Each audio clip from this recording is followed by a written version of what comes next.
When starting off in cryptocurrency investing, it can be quite an obstacle trying to adapt coming from an already existing financial market background, such as the stock market or Forex market. Even if you have not come from already trading another market, many of us have pre-assumptions of how markets work through the media, word of mouth, and the internet. All three have their differences, but cryptocurrencies are a lot closer related to the absolute basics of the stock market compared to the Forex market, where the difference is a bit more obvious. Let's start with Forex, also known as FX. FX trading is predominantly margin-based, which means you never really own the currencies you buy. You're technically borrowing money to increase your buying power and control a much larger position than your account size would allow. This means the capital in your account is used as a deposit and guarantee should your leveraged position go against you and it needs to be liquidated. When you actually place a trade in Forex for a currency pair like GBP USD, the pound versus dollar, you are never actually buying the physical currencies. You are essentially betting on the outcome of the currency going either up or down. You do not have to worry about storing currency or signing any contracts. You just speculate on its movement from the comfort of your online platform or phone. FX volatility usually stays well below 1% on any given day, except for news events. The market trades over $5 trillion a day and is extremely liquid. Prices measured in increments called pips, buy and sell orders are almost instant. Price moves mostly from technical analysis and usually is completely logical in respect to these levels, unless a surprise news announcement happens.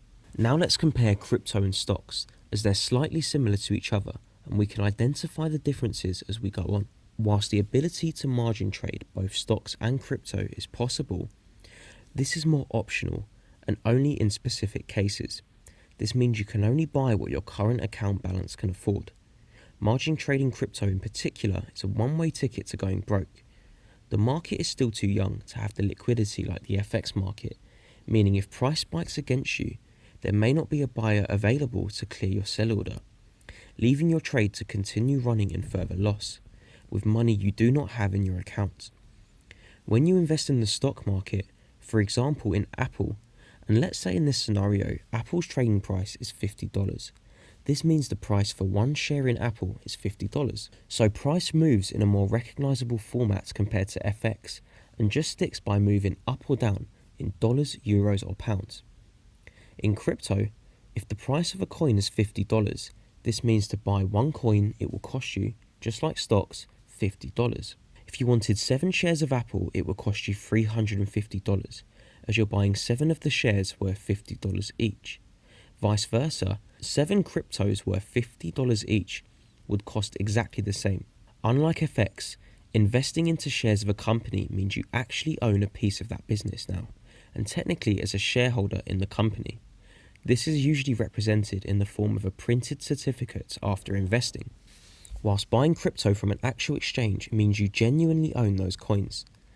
Seeing as these are digital currencies, you cannot own them physically, only in their true digital form.